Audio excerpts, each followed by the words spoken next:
तो सबसे पहले तो अगर निफ्टी मतलब इंडेक्स जैसी चीज़ें तो 230 से 300 पॉइंट ऊपर नीचे मूव कर सकता है, तो हमें करना क्या है, ऊपर जाए तो भी फ़ायदा होगा, नीचे जाए तो भी फ़ायदा होगा, नॉन डायरेक्शनल।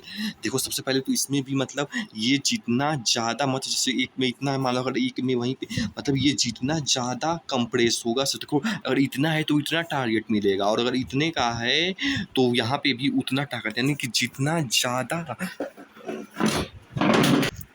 हाँ, तो मतलब जितना ज़्यादा रेंज में तक साइड बेस्ड रहेगा उतना ही बड़ा अगर मूव मिलेगा तो दोनों साइड मिलेगा। इसको जैसे स्प्रिंग को जितना ही तुम कंप्रेस करोगी उतना ही ज़्यादा उछलेगा, वैसे ही जितना ही ज़्यादा साइड बेस होगा उतना ही ज़्यादा मूव मिलेगा। एक तो ये था। अब देखो स्ट्रैटेजी क्या है, मान लो इधर पे गया है, मान लो ये सपोर्ट रेजिस्टेंस है, तो देखो एक तो मतलब कि ये सपोर्ट रेजिस्टेंस है तो इससे ऊपर गिर के नीचे जा सकता है, ऊपर गिर, लेकिन क्योंकि अब इवेंट है इसलिए कोई एक डायरेक्शन में ट्रेड मिलेगा। और इनफैक्ट अभी आएंगे कि यहाँ पे फॉल्स ब्रेकआउट भी होता है, लेकिन इस वाले केस में बजट डे वाले इतना दिन नहीं होगा, क्योंकि फॉल्स ब्रेकआउट नहीं होगा, क्योंकि उधर बड़ा मूव मिलना है ना, वो अभी दूसरे चीज़ पे आएंगे, वो छोड़ो, अभी से छोड़ो। अभी मेन जो कॉन्सेप्ट वो है कि जैसे ये दो है तो मान लो अगर यहाँ तक सपोर्ट पे गया तो यहाँ पे हमें सी और पी दोनों लेना है। यहाँ पे सेलिंग नहीं यूज करना है, क्योंकि जैसा कि मतलब कि वो अल,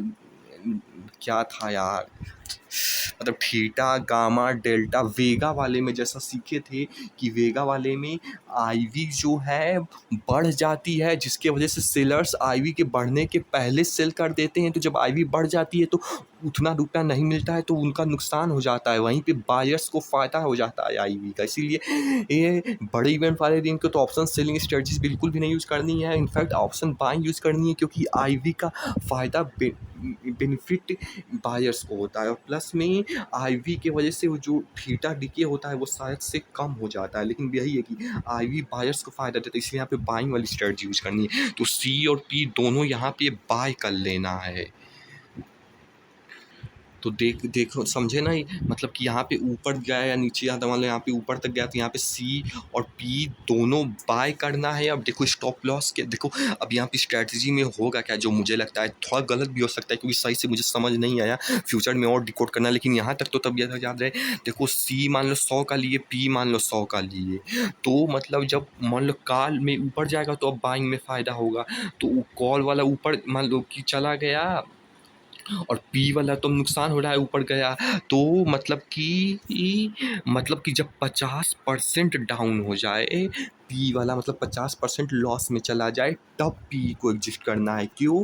क्योंकि अगर पहले ही एग्जिस्ट कर लिए, मान लो तो मान लो कि सी ऊपर जा रहा था, तुमको लग रहा था कि सी ऊपर जाएगा, लेकिन वहाँ पे फॉल्स ब्रेकआउट होगा, वापस से नीचे आ गया, तो हालांकि होगा नहीं, क्योंकि बजट डे है इसलिए बड़ा मूव मिलेगा, इसलिए वो ट्रू ब्रेकआउट होगा, लेकिन मान लो ऐसा हुआ तो वो तो नुकसान हो जाएगा।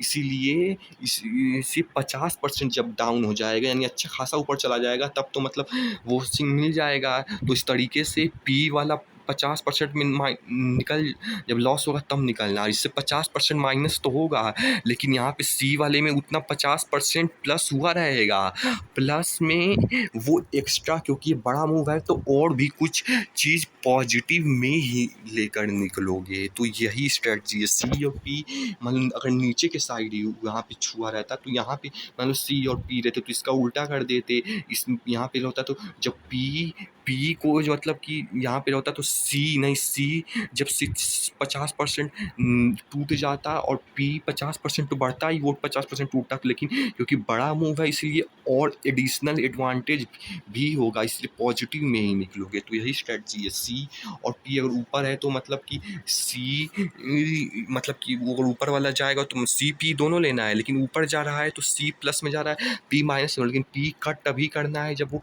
50% डाउन चला जाएगी। और फ़ायदे में इसीलिए निकले रहोगे क्योंकि सी तो अगर पी 50% डाउन गया मतलब सी 50% अप गया है, तो 50% तो फ़ायदे में रहोगे ही, लेकिन क्योंकि बड़ा मूव है तो और मूव मिलेगा तो तुमको मतलब उतना फ़ायदा, मतलब ज़्यादा ही फ़ायदा होगा। यही स्ट्रेटजी है। और नीचे वहीं पे होगा तो उल्टा कर देना है, सी जब 50% डूबेगा तब निकलना है। तो ये स्ट्रेटजी थी।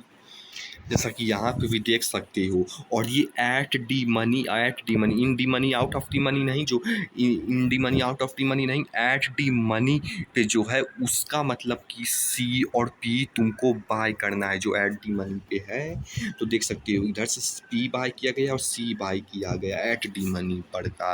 हालांकि यहाँ पे कुछ समझाए थे कि यहाँ पे इतना जाएगा तब लॉस होगा, वो सही से समझ नहीं आया और इसे लॉन्ग स्टैंडर्ड बोलते हैं, लेकिन ये तो नहीं समझना लॉन्ग स्टैंडर्ड, लेकिन ये है तो मतलब यही मेन समझना ही था। और इधर वाला फ्यूचर में डिकोड करना।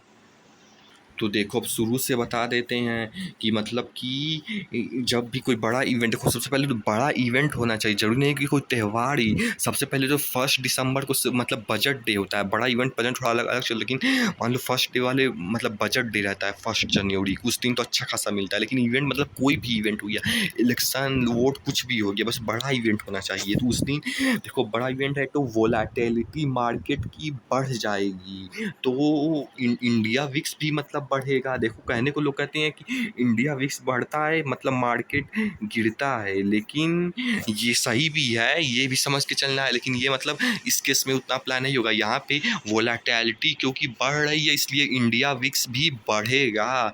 तो ये है। और इनफैक्ट आईवी भी जो बोले थे कि वेगा जो ऑप्शन सेलिंग वाले को मतलब पहले वो बाय करता है बाद में आईवी बढ़ता है तो उसका वो नुकसान हो जाता है क्योंकि वो ले नहीं पाता है, और लेकिन वहीं पे वो बायर्स की जेब में चला जाता है। तो वही आईवी भी बढ़ता है, वोलेटिलिटी बढ़ता है। देखो यहाँ पे 13.79 है जैसे, लेकिन जब बजट डे आएगा तो यही 16, 17, 18, 20 चला जाएगा, यानी वोलेटिलिटी बढ़ रहा है। और यहाँ पे भी जैसा देख सकते हैं ये इधर का आईवी मतलब बजट वाले दिन कुछ बड़ा रहेगा, जितना समझ आ रहा है बताया हूँ। देखो सही बोलूँगा ये वाली चीज़ ज़्यादा समझ नहीं आई, फ्यूचर में डिकोड करना, लेकिन अभी जितना समझ में आया कि मान लो अगर निफ्टी नहीं मूव की तो भी इस वाली स्ट्रैटेजी में फ़ायदा होगा। शायद से 245 है तो मान लो 200 वही सब कुछ 175 है, लेकिन अगर मार्केट मूव कर गई, अगर ऊपर की तरफ मान लो 100 पॉइंट मुड़ गई तो 245 345 तो बनेगा ही, लेकिन नीचे की तरफ मूव की तो नीचे वाला तुमको जैसा बोले थे कि नीचे वाले के साइड से लेना, तो शायद से इन्हें नीचे के 100 पॉइंट फ़ायदा, ऐसा कुछ निशान नहीं है लेकिन समझ लेना। और जैसा कि बोले ही थे आईवी बढ़ेगा तो वो बायर्स को फ़ायदा होता है ये, और प्लस में बायर्स को तो फ़ायदा होता है, लेकिन एक और फ़ायदा होता है कि वो जिनका थीटा डिके होता है वो कम डिके होता है शायद।